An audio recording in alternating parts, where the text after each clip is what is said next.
Bwana Yesu asifiwe, mtu wa Mungu. Naitwa Emmanuel Mokonga. Ni mwalimu wa neno la Mungu. Mungu amenipa neema kumtumikia katika huduma ya walimu kwenye kizazi hiki. Na napenda kukaribisha sana tarehe 1 mwezi wa 5 leo, ikiwa ni siku kubwa kabisa ya wafanyakazi duniani kote. Na nachukua nafasi hii kumshukuru Mungu kwa kunipa nafasi na kibali leo kwa mara ya kwanza kusema na watu mbalimbali wa kila dini, wa kila lugha kwa habari ya neno la Mungu. Mafundisho yangu ni mafundisho ya neno la Mungu peke yake, sio kitu kingine, na utanipata kwa njia ya WhatsApp au njia ya YouTube au njia ya Facebook. Kabla sijaendelea mbele sana, napenda niombe ili tuanze kuendelea. Bwana Yesu, ninakushukuru kunipa neema na nafasi hii na kibali tena mchana wa leo, ikiwa ni tarehe 1 mwezi wa 5. Mungu ni lango la mwezi wa 5. Jehova, asante kwa ajili ya nafasi hii na kibali hiki.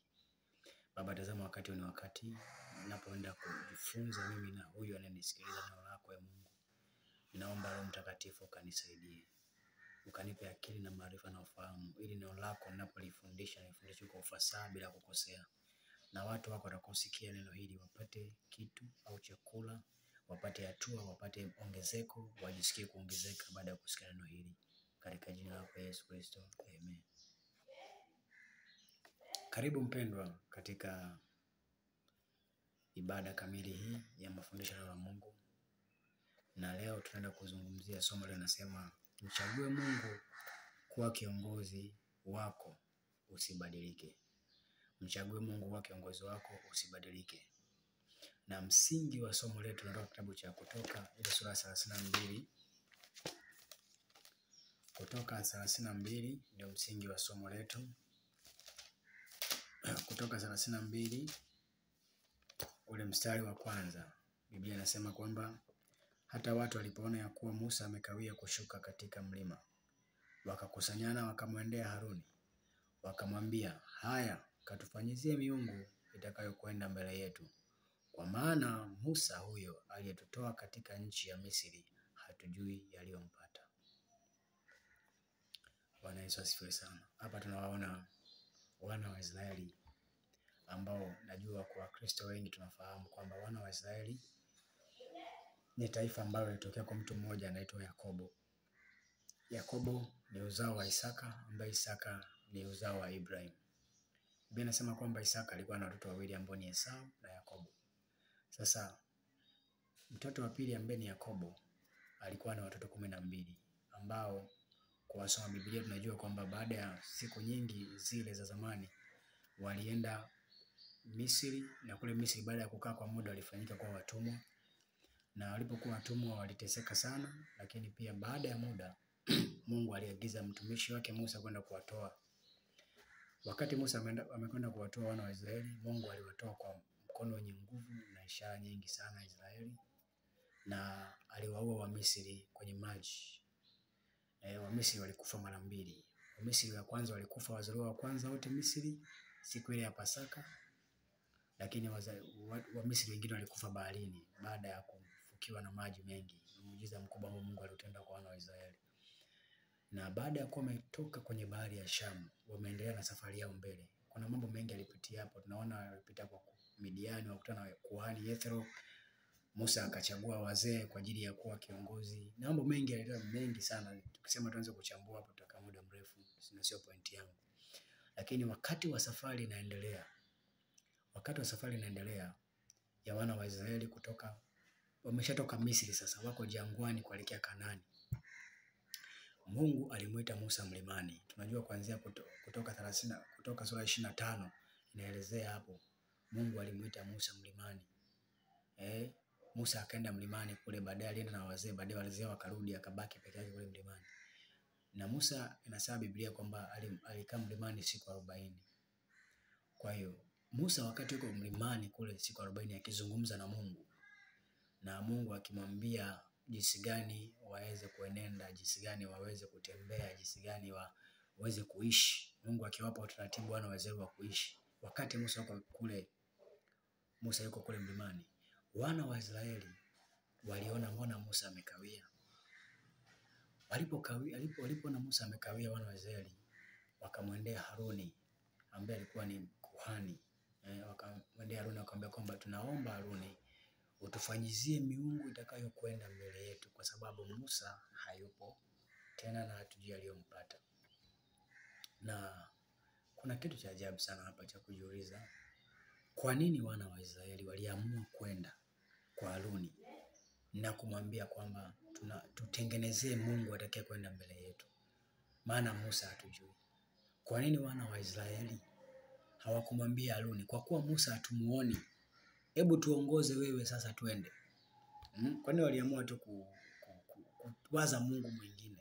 Kwa nini hawakusema sasa Musa hayupo, wewe kwa sababu ulikuwa na Musa, twende tupeleke kwa huyu Mungu ambaye alikuwa na Musa? Why? Na Wakristo wengi sana au watu wengi wanapitia kwenye shida mbalimbali sana. Na huu wana wa Israeli ni mfano tu sisi kwetu. Watu wanapitia changamoto nyingi sana.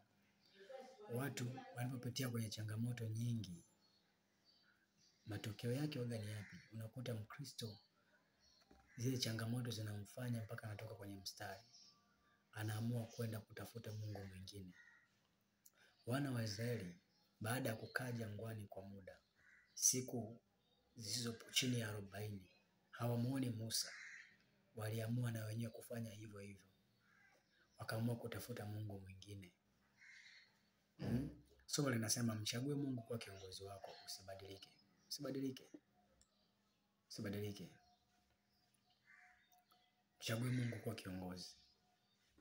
Wana wa Israeli walipotoka Misri, kiongozi wao alikuwa ni Musa. Na Mungu alimtumia Musa kwa ishara, miujiza na maajabu mengi sana. Na kupitia mkono wa Musa, Mungu alitenda vitu vikubwa sana vya kushangaza juu ya Israeli. Na wana wa Israeli walikuwa ni mashuhuda wa matendo makuu yote ya Mungu. Lakini swali linakuja, kwa nini baada ya Musa kukawia mlimani walikata tamaa na habari ya Musa na Mungu wa Musa, wakaamua kutafuta Mungu mwingine? Kwa nini wasingeamua kuenda na Mungu wa Musa japokuwa Musa hayupo? Kuna kitu kikubwa sana hapa, mtu wa Mungu, na napenda ufahamu, kwa sababu tumekwama sana Wakristo wengi kwenye hii hali. Tunapopitia kwenye wakati mgumu, watu wengi sana huwa tunakwama, tunajikuta tunapoteza tumaini kabisa. Sasa kwa kuokoa muda, twende haraka tu kwamba kuna jambo lilikuwa tujue kwamba wana wa Israeli kwa nini waliamua kutafuta Mungu mwingine. Jambo la kwanza ni kwamba wana wa Israeli walikuwa wanatafuta kiongozi. Mtu wa Mungu, maisha ya mwanadamu yoyote yule aliye hai ambaye anapumua yanategemea sana uwepo wa kiongozi kwenye maisha yake. Aidha ni katika ngazi ya familia, ngazi ya kanisa, ngazi ya serikali, popote pale, lakini maisha yanategemea uwepo wa kiongozi. Ndio maana Biblia kuna mahali inasema kwamba nitampiga mchungaji na kondoo watawanyika. Jinsi alivyo kiongozi ndivyo walivyo watu wake. Watu wakishakosa kiongozi waga wanakuwa ni watu wanaotapatapa, wanakuwa ni watu ambao wana msimamo. Unaweza ukaona msali ukawacheka sana wana wa Israeli na ukaona kana kwamba wana wa Israeli walikosea sana, hawana shukrani. Ukaona wana wa Israeli kama vile ni wapumbavu, ni wajinga. Lakini sio kweli. Wana wa Israeli walikuwa ni waelevu, walikuwa wana nguvu na walikuwa ni watu jasiri. Lakini changamoto ni moja, wana wa Israeli walikosa kiongozi. Wakati Musa amepanda juu kwenda kuzungumza na Mungu, wana wa Israeli hawakuona kiongozi katikati yao. Na hakuna hata mtu mmoja ambaye alishika nafasi ya Musa pale kwa ajili ya wana kuwasemesha. Maana yake nini? Watu wanataka taarifa. Watu wanataka taarifa. Watu wanataka kuelekezwa waende wapi. Ukizingatia walikuwa jangwani. Hakuna anayejua jangwani. Tunafahamu watu wote mazingira ya jangwa. Jangwani mahali ambapo hata njia haionekani. Mpaka uwe na ramani. Una ramani unapotea. Hauoni nyumba, hauoni maji, hauoni mito, chochote. Hao watu walikuwa jangwani. Wamekaa karibia siku 30 na kitu pale jangwani. Hawajui waelekee wapi. Wafanye nini? Haruni amekaa kimya. Haruni naye amekaa kimya. Haruni ndugu wa Musa amekaa kimya. Hao watu wafanye nini? Ikabidi wajiongeze kwamba hatuwezi kukaa hapa sasa. Musa ametutoa Misri, mbona ametuacha hapa jangwani? Hatuwezi kukaa hapa. Lazima tutafute direction, lazima tutafute njia, lazima tutafute wapi pa kwenda. Ndio maana hao watu walichokifanya, wakamwambia Haruni, tutafute Mungu mwingine atakaye kwenda mbele yetu. Maana nini? Mungu ambaye atakayetuongoza. Kwa hiyo hao wana wa Israeli walikuwa wanatafuta kiongozi. Nikajifunza kitu kimoja, kumbe kazi ya Mungu kwa mwanadamu, achana na kazi ya mwanadamu kwa Mungu, kazi ya Mungu kwa mwanadamu kubwa. Mungu anamtaka mwanadamu ili amuongoze. Mpendwa, ninakusihi kwa jina la Yesu, mchague Mungu kwa kiongozi wako, usibadilike. Kwa sababu Mungu anatamani sana awe kiongozi wako. Mungu anatamani sana kuwa kiongozi wako. Mungu akiona kuna miungu mingine inatuongoza, hasira yake inakuwa ni kubwa sana juu ya maisha yetu. Na wakati mwingine huwa hatuachi kabisa tuishi au tuone mema ya dunia hii. Wana wa Israeli walitaka kiongozi, walikosa sauti ya Mungu. Just imagine kule nyuma, walikuwa wakipiga kelele kwa habari ya njaa, wanapata mana. Wakilia kwa habari ya njaa, wanapata kwale. Walikuwa wakilia kwa habari ya kiu, wanapata maji. Nini manake? Kulikuwa na kiongozi wa kutatua changamoto zao. Sasa leo hakuna kiongozi. Musa yuko jangwani nao wamekaa hapa siku 30 na kitu. Wangefanya nini? Wakaona hakuna option, lazima tutafute Mungu mwingine ambaye atatujibu mahitaji yetu. Mungu mwingine ambaye ataenda mbele yetu. Mungu mwingine ambaye tukikwama tutamuuliza, atatueleza cha kufanya. Wana wa Israeli wakamfuata Haruni, wakamwambia tufanyizie Mungu mwingine. Nini? Ili aende mbele yetu atuongoze. Kumbe hakuna kitu cha muhimu sana kwenye maisha yetu kama kuwa na kiongozi bora. Cha kwanza, Musa alikuwa ni kiongozi bora. Wana wa Israeli wakati Musa yupo, wana wa Israeli walijibiwa majibu yao, walitatuliwa shida zao, mioyo yao ilitulia. Lakini wakati Musa ameenda jangwani, wana wa Israeli kero zao zilikosa kutatuliwa. Walikosa direction. Walipokosa direction, waliamua moja kwa moja kutafuta Mungu mwingine. Kumbe mpendwa, hakuna jambo la muhimu sana kama Mkristo kuwaombea viongozi, hususan viongozi wa kiroho.